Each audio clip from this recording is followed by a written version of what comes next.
വളരെ സിമ്പിളായിട്ട് ചെയ്യാൻ പറ്റിയ വളരെ ഡിഫറെൻ്റ് ആയിട്ടുള്ള ഒരു റെസിപ്പിയാണ് ഷെയർ ചെയ്യുന്നത്. എല്ലാവരും ഒന്ന് ട്രൈ ചെയ്ത് നോക്കുക. അപ്പോൾ ആദ്യം തന്നെ ഞാനിവിടെ ചപ്പാത്തിക്ക് മാവൊന്ന് കുഴച്ചെടുക്കുന്നുണ്ട്. 1 കപ്പ് ഗോതമ്പ് പൊടി എടുത്തിട്ടുണ്ട് കേട്ടോ. അതിലേക്ക് നമ്മൾ ഉപ്പൊന്നും ചേർക്കുന്നില്ല, അല്ലാതെ സാധാ വെള്ളം ഒഴിച്ചിട്ട് ഇതിനൊന്ന് കുഴച്ചെടുക്കുക.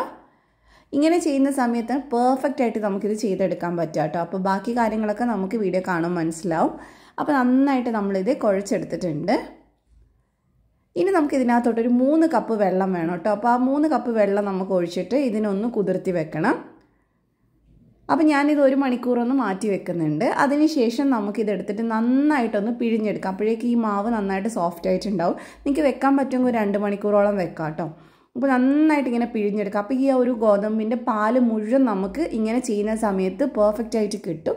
ഒട്ടും തന്നെ വേസ്റ്റ് ആവാതെ പാല് മുഴുവൻ കിട്ടാൻ വേണ്ടിയിട്ടാണ് കേട്ടോ നമ്മളിങ്ങനെ ചെയ്തത്. നന്നായിട്ട് കൈവച്ച് പിഴിഞ്ഞതിന് ശേഷം നമുക്കൊരു അരിപ്പയിലൂടെ ഇതൊന്ന് അരിച്ചെടുക്കാം.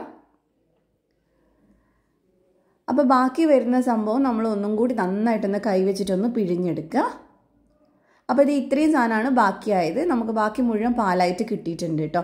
ഇനി നമ്മൾ ഇത് അനക്കാതെ 1 മണിക്കൂർ മാറ്റി വെക്കുക. അപ്പോഴേക്കും ഇതിൽ നിന്ന് ആ ഒരു പാല് വേറെ വെള്ളം വേറെ ആയിട്ട് നമുക്ക് സെപ്പറേറ്റ് ആയിട്ട് കിട്ടും. കണ്ടോ ഈ ഒരു പരുവത്തിൽ. അപ്പോൾ അനക്കാതെ തന്നെ നമ്മളൊരു തവി വെച്ചിട്ട് ഇതിൻ്റെ മേലെയുള്ള വെള്ളം മാത്രം ഉണ്ടല്ലോ അത് കോരിയെടുക്കുക. എന്നിട്ട് ആ ഒരു പാല് വരുന്ന ഭാഗം ആവുന്ന സമയത്ത് നമ്മൾ നിർത്തുക. ബാക്കി വെള്ളം മുഴുവൻ കോരിക്കളയുക. കാരണം നമുക്ക് അത്രയും വെള്ളം ആവശ്യമില്ല, കുറേ സമയം എടുക്കും ചെയ്ത് വരാൻ.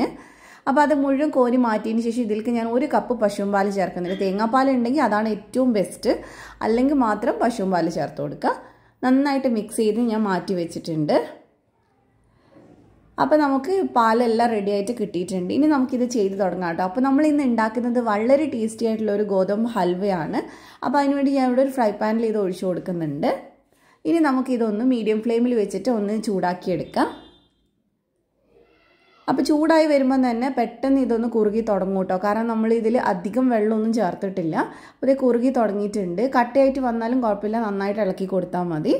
അപ്പോൾ അത് ഈ ഒരു പരുവായിട്ടുണ്ട്. ഇനി ഇതിലേക്ക് നമ്മൾ ശർക്കര പാനിയാണ് ചേർത്ത് കൊടുക്കുന്നത്. ഞാൻ 2 അച്ച് അത്യാവശ്യം വലുപ്പമുള്ള ശർക്കരയാണ് കേട്ടോ എടുത്തിട്ടുള്ളത്. അതിനെ ഒരു 1/4 കപ്പ് വെള്ളം ഒഴിച്ചിട്ട് ഉരുക്കിയെടുത്തതാണ്. അപ്പോൾ അത് ചേർത്ത് കൊടുക്കുക. അപ്പോൾ കപ്പിൻ്റെ അളവ് പറയുകയാണെങ്കിൽ ഏകദേശം ഒരു 3/4 കപ്പിൻ്റെ 1 കപ്പിൻ്റെ ഇടയിലുണ്ട് ശർക്കര. നന്നായിട്ടൊന്ന് മിക്സ് ചെയ്ത് കൊടുക്കുക. ശർക്കര നന്നായിട്ട് ഇതിലൊന്ന് മിക്സ് ആയിട്ട് കിട്ടണം.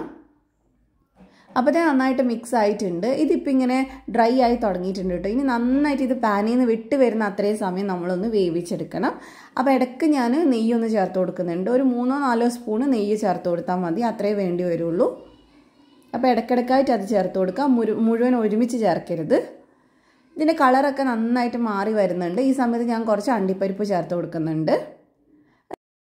പിന്നെ ഈ സമയത്ത് തന്നെ ഒരു 1/2 ടീസ്പൂൺ ഏലക്കാപ്പൊടിയും കൂടെ ചേർക്കണം. ഞാനത് വീഡിയോയിൽ കാണിക്കാൻ വിട്ടുപോയതാണ്. അപ്പോൾ ഞാൻ ഇടയ്ക്കായിട്ട് വീണ്ടും 1 സ്പൂണും കൂടെ നെയ്യ് ചേർക്കുന്നുണ്ട്. നന്നായിട്ട് മിക്സ് ചെയ്തെടുക്കുക. അപ്പോൾ ഞാൻ മൊത്തം ഒരു 3 സ്പൂൺ ചേർത്തിട്ടുണ്ടായിരുന്നു കേട്ടോ. അപ്പോൾ നന്നായിട്ട് മിക്സ് ചെയ്ത് പാനി നന്നായിട്ട് വിട്ട് വരുന്നുണ്ട്. ഈ ഒരു പരുവാണ് വേണ്ടത്. അപ്പോൾ നമുക്കത് ഡ്രൈ ആവുന്ന സമയത്ത് കട്ട് ചെയ്ത് സെർവ് ചെയ്യാൻ പറ്റും. അപ്പോൾ പെർഫെക്റ്റ് ആയിട്ട് നമുക്ക് കിട്ടിയിട്ടുണ്ട് കേട്ടോ. ഇനി നമുക്കിത് ഒരു പാത്രത്തിനകത്തോട്ട് മാറ്റാം. ഞാനിവിടെ ഒരു ചെറിയൊരു പ്ലേറ്റിലേക്കാണ് ഇതിനെ മാറ്റി കൊടുക്കുന്നത്. എന്നിട്ടൊന്ന് സ്പ്രെഡ് ചെയ്ത് കൊടുക്കാം. ഇനി ഇത് നന്നായിട്ട് ചൂടാറണം. 1-2 മണിക്കൂർ ഒന്ന് മാറ്റി വെക്കുക. അതിനുശേഷം നമുക്ക് ഇഷ്ടമുള്ള ഷേപ്പിൽ കട്ട് ചെയ്ത് കഴിക്കാം. വളരെ ടേസ്റ്റി ആയിട്ടുള്ള ഒരു ഹൽവയാണ്. ഇഷ്ടമാവും, നല്ല രസമാണ് കഴിക്കാൻ. അപ്പോൾ ഇനി കട്ട് ചെയ്തിട്ട് സെർവ് ചെയ്തോളൂ. അപ്പോൾ എന്തായാലും ട്രൈ ചെയ്ത് നോക്കുക. ഈ ഒരു മെത്തേഡിൽ ചെയ്യുമ്പോൾ പെർഫെക്റ്റ് ആയിട്ട് നമുക്ക് ചെയ്തെടുക്കാൻ പറ്റും.